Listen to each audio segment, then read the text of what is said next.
मी कालच मागणी केली होती, कारण ज्याप्रमाणे महानगरपालिकाचे एस वॉर्डचे अधिकारी ज्यांनी आणि स्थानीय पोलीस या लोकांनी ज्याप्रमाणे जय भीम नगरच्या रहिवाशियावर कारवाई केलेली आहे, नियमबाह्य कारवाई ज्याला आपण म्हणतोय, ती कारवाई जे केलेली आहे ती कारवाई निंदनीय आहे आणि जे अधिकारी या प्रकरणामध्ये शामिल आहेत त्यांच्यावर कठोर कारवाई झाली पाहिजे आणि एट्रोसिटी एक प्रमाणे कारवाई झाली पाहिजे।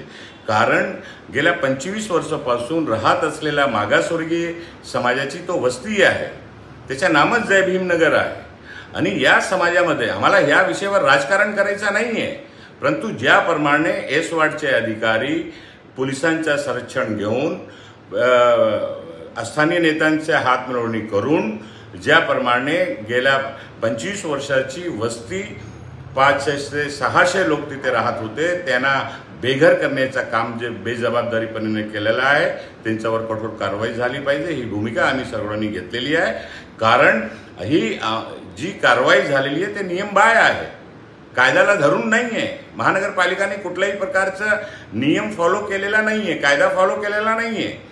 तर अशा लोकांना आणि त्याचा विरोध करण्यासाठी जेव्हा स्थानिक रहिवासी पुढे आले तर पोलिसांनी लाठी काठीशी ज्या प्रकारे हल्ला केलेला आहे ते निषेधार्थ आहे। एक व्हिडिओ लोक पाठवत आहेत आमच्याकडे।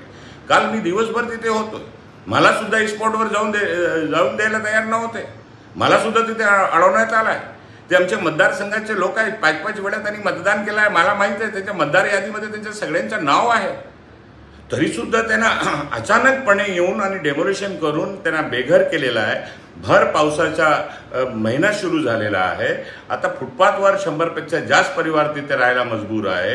ही परिस्थिती जी निर्माण झालेली आहे त्याच्यामुळे आम्ही अंधेरी कोर्टापासून मुंबई हायकोर्टपासून सुप्रीम कोर्टपर्यंत त्यांना न्याय मिळवून देण्यासाठी जायची गरज लागेल तर आम्ही निश्चितपणे जाऊ आणि बेजबाबदारपणे वागणारे जे एस वॉर्डचे महानगरपालिकाचे अधिकारी आहेत किंवा जे पोलीस विभागाने जे अधिकाऱ्यांनी चूक केलेली आहे, बल्बचा दुरुपयोग केलेला आहे, त्या सगळ्यावर कारवाई झाली पाहिजे। ही भूमिका आम्ही सर्वांनी घेतलेली आहे।